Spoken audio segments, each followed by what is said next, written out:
Il y a plusieurs promesses qui sont rattachées à notre statut d'enfant de Dieu. Chaque promesse nous est donnée avec un moyen d'y accéder. Ça veut dire qu'il y a toujours une ou plusieurs conditions. Et c'est là souvent qu'on pêche. Et autre chose qui nous pose problème dans les promesses aussi, c'est que toutes les promesses ne sont pas accessibles à tous. Il y a des promesses qui ne concernent que nous. Il y a des promesses qui ne concernent que mon frère ou ma sœur et qui ne sont pas accessibles pour moi. J'aimerais qu'on regarde quelques promesses et les conditions qui y sont liées. La première chose que j'aimerais qu'on regarde ici, c'est la promesse qui concerne le mariage. Et la promesse qui concerne le mariage et la réussite dans le mariage, dans la vie familiale, elle est pour tous les hommes. Donc être chrétien ne veut pas dire forcément qu'on aura un bon mariage. Comme ne pas être chrétien veut dire qu'on aurait un mauvais mariage. Donc on ne peut pas se comparer parce qu'on est chrétien pour dire nous on doit avoir un bon mariage et les autres. Non, non, non, non. Regardez dans Genèse 2, verset 18, c'est l'institution du mariage. Dieu dit avant qu'il y ait la chute. Donc ça concerne tous les hommes. On est d'accord? Dieu dit il n'est pas bon que l'homme soit seul. Je lui ferai une aide semblable à lui. Est-ce que Dieu a dit il n'est pas bon que l'homme chrétien soit seul? Il n'est pas bon que le chrétien, l'homme né de nouveau, soit seul. Non. Il dit il n'est pas bon que l'homme soit seul. Donc ça veut dire que, chrétien ou pas, on a accès au mariage. C'est une bénédiction de Dieu disponible pour tous. Et si c'est une bénédiction de Dieu disponible pour tous, ça veut dire que des mariages non chrétiens peuvent marcher. Mais les mariages chrétiens doivent marcher. C'est ça la différence. Pourquoi? Parce que Dieu ajoute une petite condition à ce que le mariage marche. Regardez, quand il dit dans Proverbe 18, verset 22, là-bas il est écrit que celui qui a trouvé une femme a trouvé le bonheur. Ça sous-entend quoi? Ça sous-entend que quand on est chrétien et qu'on a un projet de mariage, on va avec le projet devant Dieu pour demander, Seigneur, est-ce que c'est l'homme de ma vie? Est-ce que c'est la femme de ma vie? On ne va pas devant Dieu en disant, Seigneur, c'est l'homme de ma vie, c'est la femme de ma vie, je vais me marier. Ça c'est sûr, c'est l'échec. Il faut que Dieu valide, il faut que Dieu dise oui, c'est ton homme, c'est ta femme. Et c'est là qu'il y a le succès. C'est pour ça que beaucoup de mariages non chrétiens échouent, parce qu'ils s'en foutent. Ils trouvent une femme, et puis une autre, un homme, et puis un autre, etc. Mais non, on ne peut pas faire comme ça. Dieu dit, celui qui a trouvé une femme a trouvé le bonheur. Et qui c'est qui valide qu'on a trouvé, l'homme ou la femme de notre vie? Qui c'est qui valide? C'est Dieu. Donc on peut tous accéder au mariage. Mais la condition pour qu'il réussisse, elle est pour nous les croyants. Parce qu'un non-croyant n'ira pas demander son avis à Dieu. Tandis que nous, on peut le faire. Une autre promesse qui est vraie aussi bien pour les croyants que pour les non-croyants se trouve dans une parole de Jésus dans Luc 6. Au verset 38, Jésus dit la chose suivante. « Donnez et il vous sera donné. On versera dans votre sein une bonne mesure, serrée, secouée et qui déborde, car on vous mesurera avec la mesure dont vous vous serez servi. » Ce qui est extraordinaire dans cette promesse de Dieu, bien sûr qui concerne la prospérité financière, matérielle, c'est que Jésus ne dit pas « donnez et Dieu vous donnera ».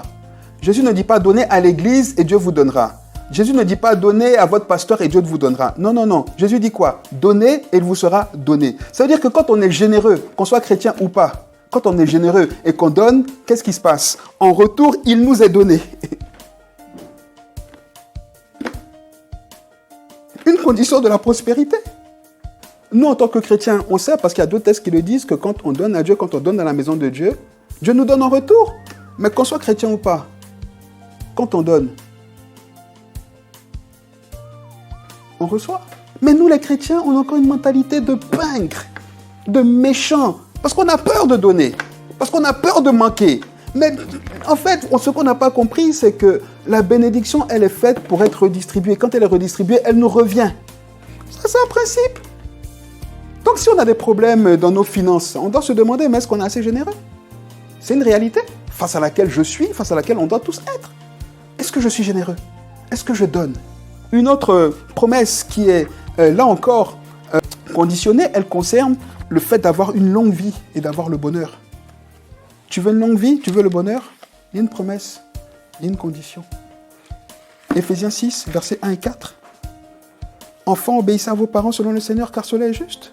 Honore Honore ton père et ta mère. C'est le premier commandement avec une promesse, afin que tu sois heureux et que tu vives longtemps sur la terre. Honorer son père et sa mère, ce n'est pas dire que le papa ou la maman est juste. Non. Ce n'est pas dire qu'il fait tout bien. Non. Mais on ne peut pas, nous, aller parler, dénigrer nos parents et espérer que Dieu nous bénisse. C'est ce qu'il dit. Honore-le. Il n'a pas dit sois copain avec lui, soumets-toi. Non, il n'a pas dit ça. Parce que quand il dit enfants, obéissez à vos parents selon le Seigneur, car cela est juste, derrière il dit, au verset 4, vous pères, n'irritez pas vos enfants, mais élevez en les corrigeant et en les instruisant. Donc le fait d'être obéissant à notre parent inclut le fait que le parent ne soit pas un parent irritant, irritable. Mais le fait d'honorer son parent n'a rien à voir avec l'obéissance, n'a rien à voir avec le fait que le parent soit irritable ou pas. Ce qui est lié à la condition, c'est ça, honore ton père et ta mère, le premier commandement avec une promesse, c'est ça, honore ton père et ta mère. Honorer ses parents. Honorer, respecter quoi qu'il arrive. Et il y a la promesse qu'il a, il dit, afin que tu sois heureux.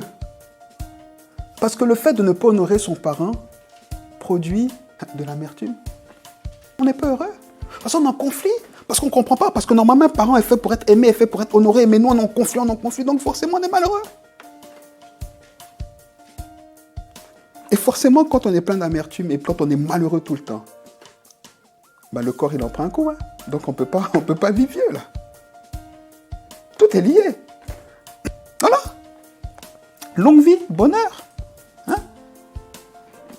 Ça, c'est les promesses qui sont universelles. Quelqu'un qui ne connaît pas Dieu, qui honore son père et sa mère, il vit longtemps. Tout à l'heure, j'ai dit que je ne suis pas X ou Y homme de Dieu. Non, parce que j'ai mon appel.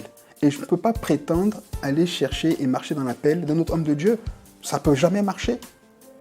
Et comme ça, il y a des promesses qui ne sont liées qu'à nous dans notre relation avec Dieu. Et on ne peut pas prétendre regarder la relation de Dieu avec quelqu'un d'autre pour dire « je veux la même chose ». Seigneur, pourquoi tu lui as donné ça et moi tu ne me l'as pas donné? Non, parce qu'il y a des promesses qui ne concernent que nous. Regardez quand Dieu appelle Abraham.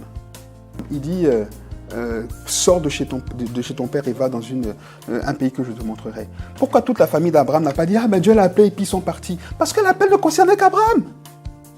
Pourquoi tous les cousins d'Abraham n'ont pas dit « ouais, mais pourquoi toi, moi aussi je vais y aller ». Ils auraient pu y aller, ils auraient eu la bénédiction d'Abraham? Non, parce que c'est Abraham que Dieu a appelé. Il dit « c'est toi que je vais bénir. Toutes les bénédictions, toutes les nations seront bénies en toi, pas en Lot. Lot était avec Abraham. Est-ce que Lot a eu les mêmes bénédictions? Non. Pourtant Lot aurait pu dire « oui, mais moi aussi je suis parti, j'ai quitté ma famille, j'ai accompagné Abraham et tout, et moi, pourquoi pas moi ?» Non, parce que cette bénédiction-là ne concerne qu'Abraham.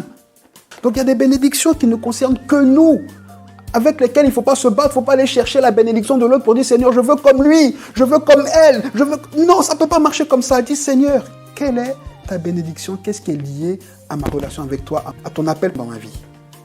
On perd de l'énergie justement à vouloir entrer dans la bénédiction de l'autre, alors que Dieu a déjà une bénédiction pour nous. Il faudrait plutôt chercher à comprendre cette bénédiction, à la discerner.